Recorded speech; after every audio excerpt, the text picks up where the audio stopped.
Hello, you are welcome to my channel. Sorry, my name is Terry, and if you're new here, thank you so much for joining me. If you're an existing subscriber, thank you for coming back for yet another episode of Poetry 101. Now today I'm going to be talking to you about how to write a poem, and I'm going to tell you how I write mine, and you can choose to do that if you want to. So here's the thing: if you're given a topic and you're supposed to write on it, one thing you need to think about is, do I want to tell a story, or do I want it to be just a poem that's going to talk about facts, and I'll just be dropping bars and punchline and punchline and punchline? For me, this is like the two ways to write a piece, especially if you're going for Islam or if you're going to perform it. It's either from top to bottom, I'm going to be giving you punchlines. I'm not telling you any story. I'm not even talking about anything. I'm just telling you, yeah, this is it, this is it, this is it, this is it, this is it. Or I'm going to be telling you a story, and I want you to sort of flow into that story. Now here's the thing: I love storytelling. Storytelling for me is very, very easy to memorize because I know the story. And even though I don't use the exact lines or I don't use the exact words I used in my write-up, one thing I can do is I already know what the person is going to do. I know where the person is going to go. I know if the person is going to die or not. I know if the person is going to give birth or not. So I sort of know the story. And what I want to do is just paint the picture in my head into yours. So it's really simple to memorize for me. So that's something I actually do. But when it comes to some other poets might not know exactly how to memorize stories. Some people find it very difficult to memorize stories, but I find it very, very easy to memorize stories. So it really varies for several poets. It varies for different people. Some people might decide, okay, this is what they want to do. Some might decide that this is not what they want to do. I'm right back.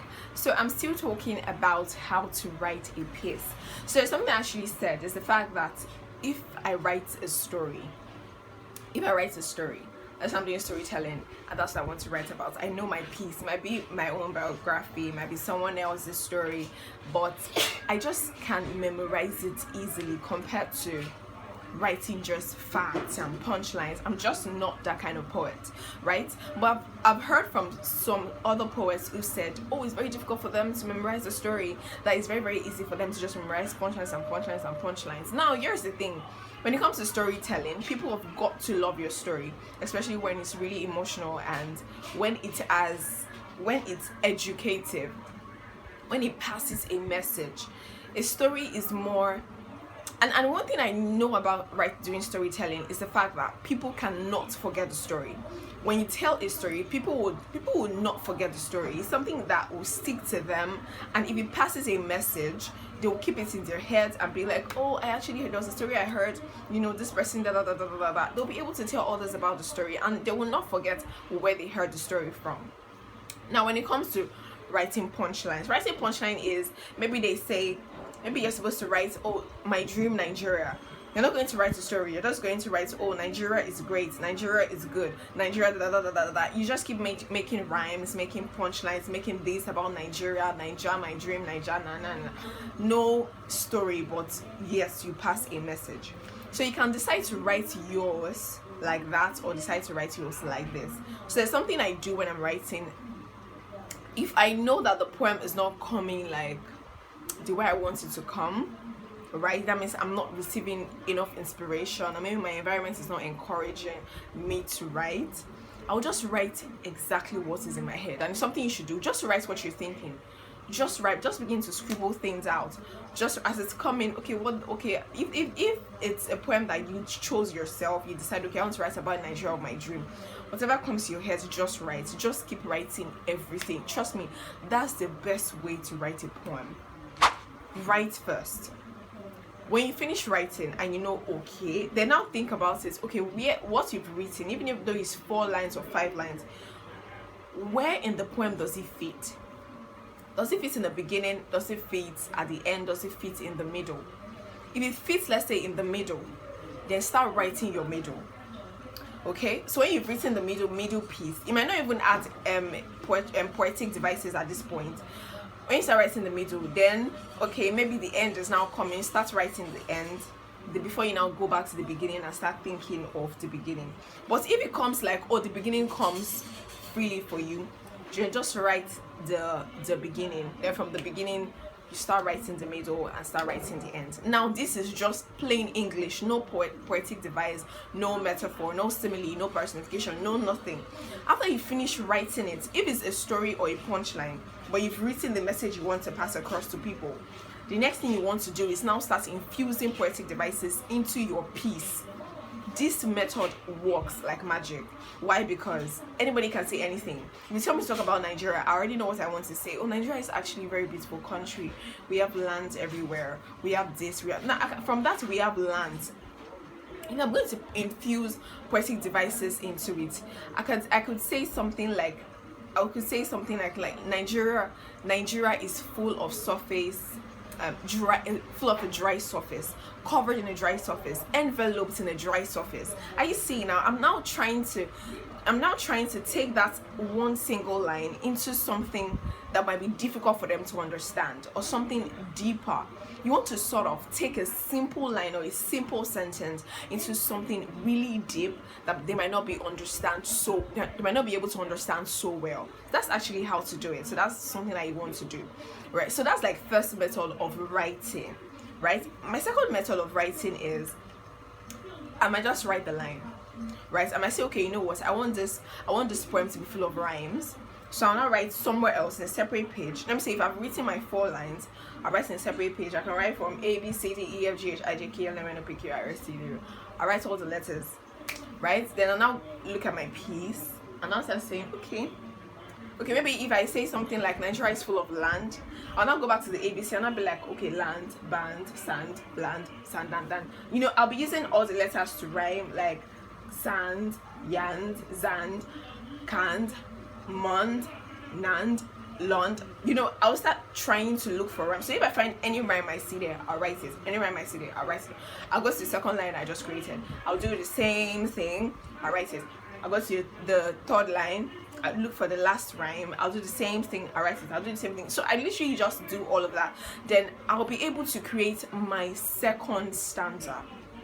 And I'll do it in a way that I can still tell my story. Do you get? Now, this particular method, you can decide that, okay, you don't want to use this method in the beginning of your writing. You can also use it when you're done writing, but you just want to add rhymes to your piece to make it extra beautiful. Okay? So now the third way I actually write my piece, first off, is to record myself. I might just freestyle. It's something I actually do. I discovered that sometimes if I freestyle, I'll be able to bring out what's in my spirit. You get?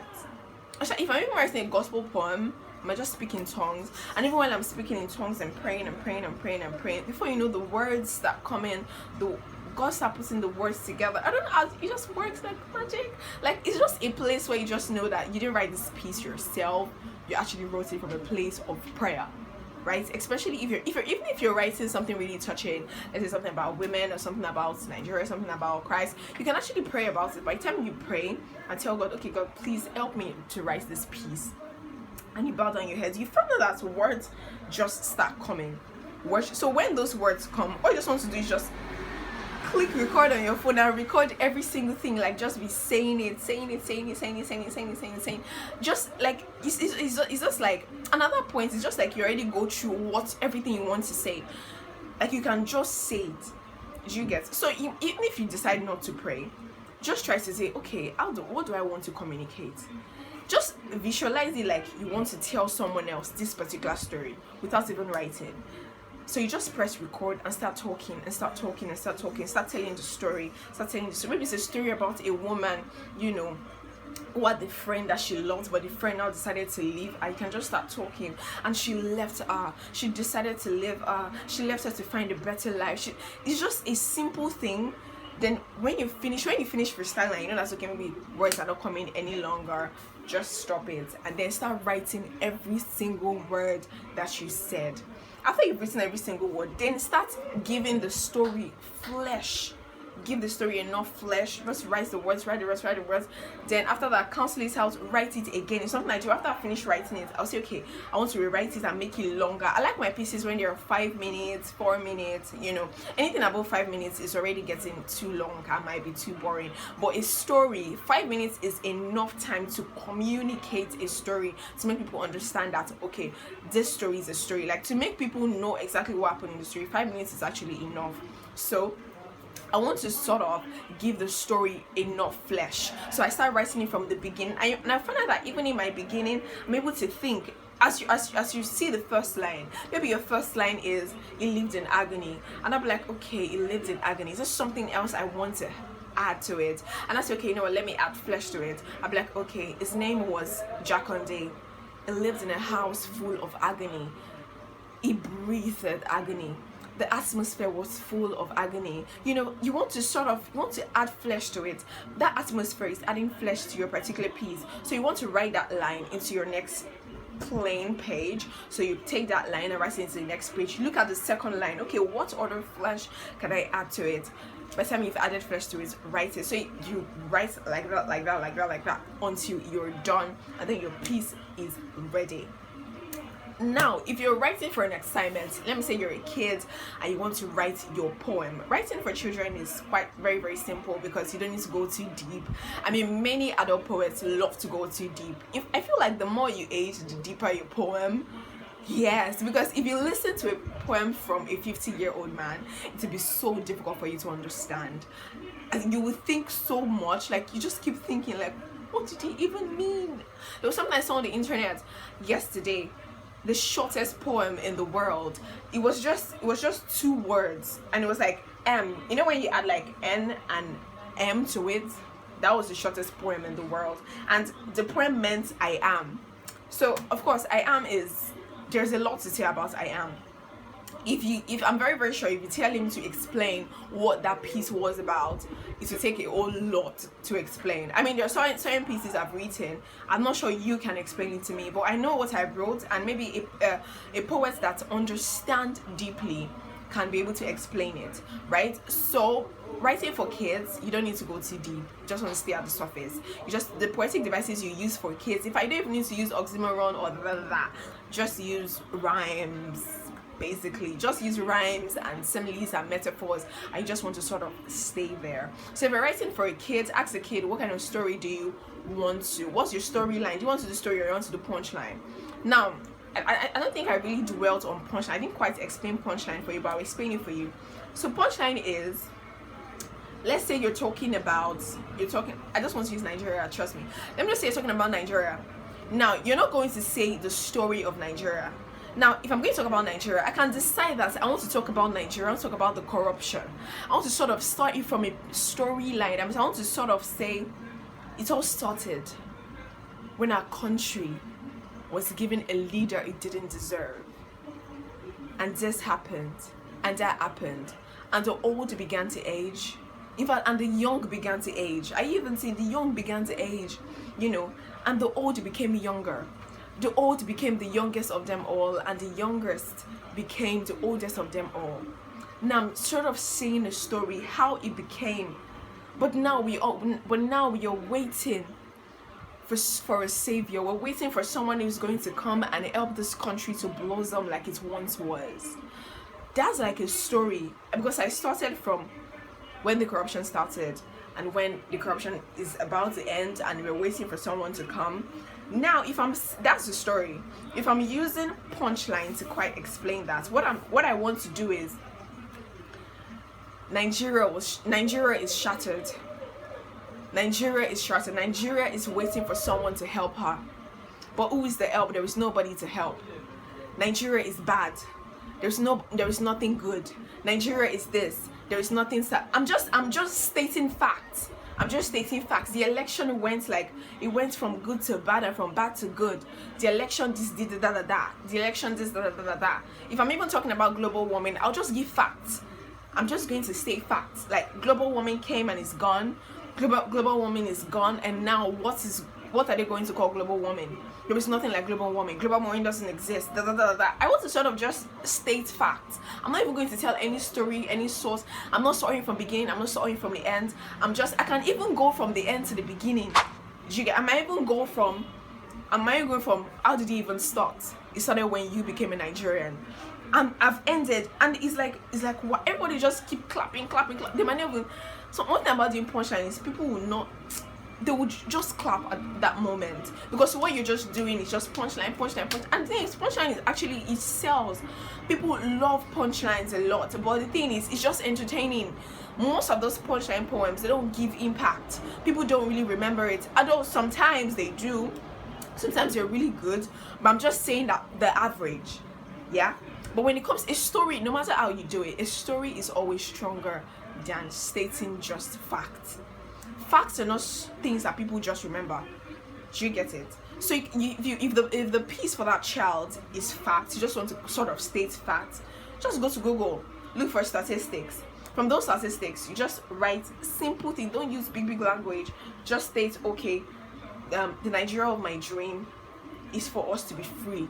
The Nigeria of my dream is for us to stand out. The Nigeria of my dream is for every state to be protected. The Nigeria of my dream is for. Those are facts. Those are punchlines. Now, if you want to now turn into a punchline, you start adding nice poetic devices. Now, when that comes to a story, you can change the whole concept about Nigeria to saying maybe Nigeria is a woman, right? You can start when Nigeria was in labor. The woman labored. She tilled this ground. She went from state to state, creating them, raising them up. And now we are the 36th state. It's a story. But who will save this woman? Who will protect her from the people that are trying to kill her? Who will remove this blindfold from her eyes? Who will come to her rescue? Who is that savior that is going to come and save Nigeria from the claws of terrorism, from the claws of the... Do you get it? I hope you get what I'm saying. So that's like what it is. So if you're going to write for that child, you just kind of say like, maybe make Nigeria a story. Or you can even say, okay, I want to make Nigeria a box, or I want to talk about. You can use anything to explain. A story is a story. You can just say, okay, you know what, I want to talk about Nigeria, or I want to talk about Nigeria as a flower. You know, the flower once was dark. The flower once was a seed that we watered, a seed that grew. Is a story. Do you get it? A seed that grew, a seed that now became a flower, a seed that now sprouted and became a flower, and now it has fruits. But this fruits, who will save these fruits? Do you get it? So that is how to write a poem. It's really simple, trust me, and you get the hang of it. And the thing is, the more you write, the better you get. So your first piece might not be so amazing, but it's good. Keep trying, keep writing. For me, I feel like don't just sit somewhere, like don't just write the piece and say, oh, it's good. If you know that you can add something to that piece to make it fantastic, cancel it out and write it again. Or better still, use the thing I told you by using one line, changing it, fleshing it up, and transferring it to a fresh new page. That's what you want to do. And try to understand poetic devices. If you understand poetic devices, it will be very, very easy for you to write a poem. Because what you do is just write a simple story. I mean, you can tell a story. Every single day, we tell stories. Every single time your mom tells you, oh, you're back from school, what's happened in school? You just told a story. Oh, my teacher flogged me today. Oh, I learned this. Oh, I learned that. That is a story. So you want to sort of just write the story the way it is and add poetic devices. Simple and short. There's really nothing so difficult about it. Alright? So that's it. Just put the work. If you've written the piece and you know there is something you can add to that piece to make it good and great, start all over again. Start all over again. Write it again. If you know you're not receiving inspiration, go and sleep. When you sleep, immediately you wake up, make sure that piece is the first thing you're writing. If you know your environment is not enough inspiration for you, move to somewhere cozy, like an empty room, or somewhere with a very, very nice view. or a river, close to a river. Inspirations come that way, and maybe listen to a certain song that inspires the piece. If it's about a woman, listen to, or even watch a movie about a woman, or listen to a song, watch a YouTube video about a woman, and you find out that you just feel like, wow, I need to talk about this. The world needs to hear this. I love you guys. I've spoken a lot today. Thank you so much for watching my video. If you have any question, please leave the question in the comments section. I will definitely reply you, or send me a DM on my Instagram page. I would reply you. Click the subscribe button and join this family. I love you so much, and bye for now.